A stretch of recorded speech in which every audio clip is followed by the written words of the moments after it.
Je voudrais tant aller à la chasse avec les hommes. Si notre père pouvait se décider à m'emmener, il se rend pas compte que j'ai grandi. » Ours Blanc alla s'asseoir sur une grosse pierre près de la maison. Il regardait la maison de sa famille. Elle était grande, ronde, faite avec des os de mammouth, empilés, recouverts de terre séchée. 2 grandes défenses de mammouth encadraient l'entrée. Une peau pendait devant l'ouverture. Le sommet du toit n'était pas fermé et laissait passer la fumée du foyer. À l'extérieur, il y avait un autre feu et c'est là que les femmes faisaient la cuisine. À quelques mètres de sa maison, 2 habitations comme la sienne abritaient chacune une dizaine de personnes. Un peu plus loin, il y avait une plateforme avec un auvent construite sur de grands pieux plantés dans le sol. Cet abri servait à préserver les provisions des prédateurs de la prairie.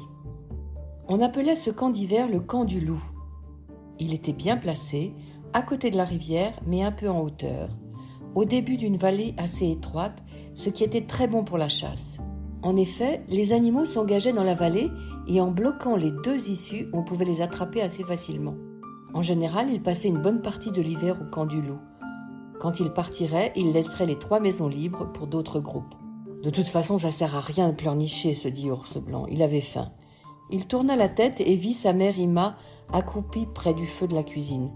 Elle avait mis de l'eau dans un panier tressé très finement, ce qui le rendait imperméable. À l'aide de 2 baguettes de bois qui formaient une pince, elle attrapait des pierres brûlantes dans le feu et elle les jetait dans l'eau du panier pour la chauffer. Elle rajouta des herbes et quelques morceaux de viande. Le bouillon sentait très bon. Elle avait ramené du sel dans un sac de cuir lorsqu'ils avaient été au bord de la mer pendant la belle saison. Elle en mit un peu dans la soupe. « Tiens, prends ce bol et bois ce bouillon bien chaud, lui dit-elle. Et elle le regarda avec un air triste. « Je comprends que tu sois déçu, mais tu nous as fait si peur. La vie des enfants est fragile, tu ne dois jamais être seul. Cator a eu raison de te punir. Il faut que tu deviennes plus sérieux pour partir chasser. » Elle ajouta en lui caressant la tête, « Tu resteras quelques jours de plus avec moi. » Elle le regardait et elle pensait à la naissance de son petit garçon. C'était au début du printemps. Elle était en route avec la tribu pour rejoindre le camp de l'été. Il y avait encore de la neige par endroits. La nature commençait à renaître. Ils avaient beaucoup marché et elle était épuisée. Elle savait que son bébé allait bientôt naître et Cator devait l'attendre de plus en plus souvent. Comme elle était si fatiguée, le chef avait décidé de faire une halte. Il avait repéré une grotte qui pourrait servir d'abri pendant quelques jours, le temps pour Ima de mettre son bébé au monde. Ils allaient rentrer dans la grotte quand ils entendirent un grognement provenant du fond de la caverne. Avant qu'ils n'aient pu reculer, ils virent se dresser devant eux une femelle ours très en colère. À côté d'elle, il y avait un ourson qui les regardait d'un air étonné. Cator et tous les siens décampèrent à toute allure, sachant combien une femelle qui a un petit peut être dangereuse. Ima avait eu très peur. Elle avait couru vite pour se sauver avec les autres, si bien qu'elle dut s'arrêter peu après. 2 femmes restèrent avec elle pour l'aider à mettre son bébé au monde. Quelques heures plus tard, le bébé était né. Il avait crié tout de suite, il était fort et beau. C'était un garçon, et quand elle le regarda, elle se souvint du petit ourson de la caverne. Il avait une fourrure très claire, et cet air étonné et coquin de tous les bébés animaux. Elle se dit aussi que l'ours était un animal puissant et malin. Elle prit son bébé entre ses mains et lui dit « Ton nom sera Ours Blanc ». Elle le présenta à la terre pour qu'elle le connaisse et au ciel pour qu'il le protège. C'est de cela dont elle se souvenait en regardant son fils. Mais le bébé qu'elle avait tenu entre ses bras avait grandi et il allait bientôt partir chasser avec les hommes. Le temps avait passé si vite. Elle fut distraite de ses pensées par la venue de Perle, sa petite fille. Perle devait son nom à la couleur de sa peau. Ses joues étaient rondes et roses comme la jolie pierre qu'on trouve quelquefois dans les huîtres. Elle avait les yeux bleus et des cheveux blonds qu'Ima lui attachait avec des petites lanières de cuir. Perle et Ours Blanc jouaient beaucoup ensemble et pourtant leurs rêves étaient bien différents. Perle voulait passionnément être une grande. Elle regardait souvent les jeunes filles de la tribu qui se préparaient au mariage. Elle les voyait danser et rire lorsque les garçons approchaient. Avec sa cousine, elle passait des après-midi à se faire des bijoux avec des coquillages et des petits bouts d'ivoire de mammouth. Quand elles trouvaient par terre une graine particulièrement belle, elles allaient voir Cator et lui demandaient de faire un trou au milieu, avec une pointe en silex. Alors elle passait dans l'ouverture une lanière de cuir et elle mettait ses bijoux autour de leur ventre, de leur cou ou de leurs bras.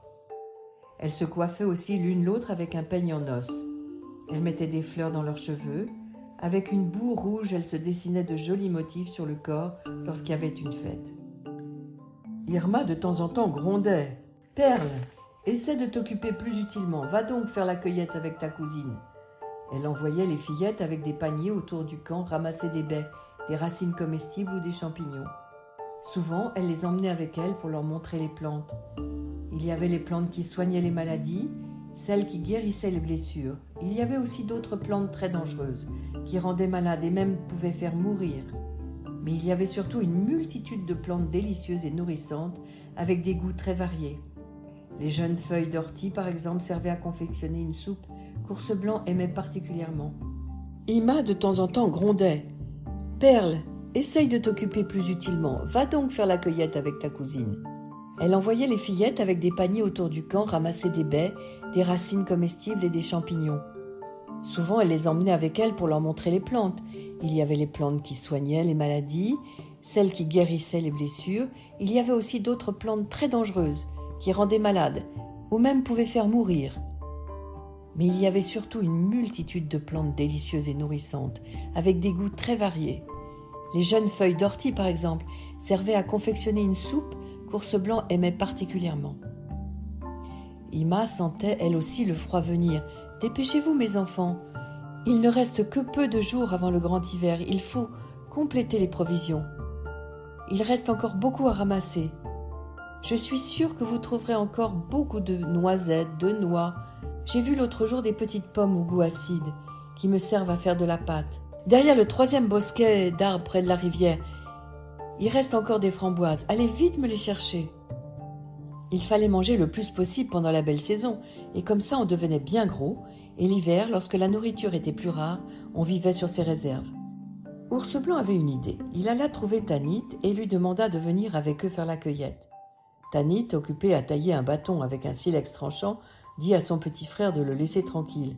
« Mais je t'en prie, Tanit, viens avec nous, je voudrais que tu m'aides. J'ai vu un nid d'abeilles. Je suis sûre qu'il y a plein de miel. Viens avec nous. » Tanit posa le morceau de bois par terre et eut l'air intéressé. Il aimait beaucoup le miel. Et Ours Blanc était trop petit pour récupérer tout seul les provisions des abeilles. Et puis il avait eu si peur qu'Ours Blanc ne soit noyé l'autre jour qu'il décida d'accompagner son frère et sa sœur. Il prit un large bol en bois et en tapissa le fond avec des cailloux. Au milieu, il posa quelques braises qu'il avait prises dans le feu. « Ours Blanc, va me chercher des grandes herbes.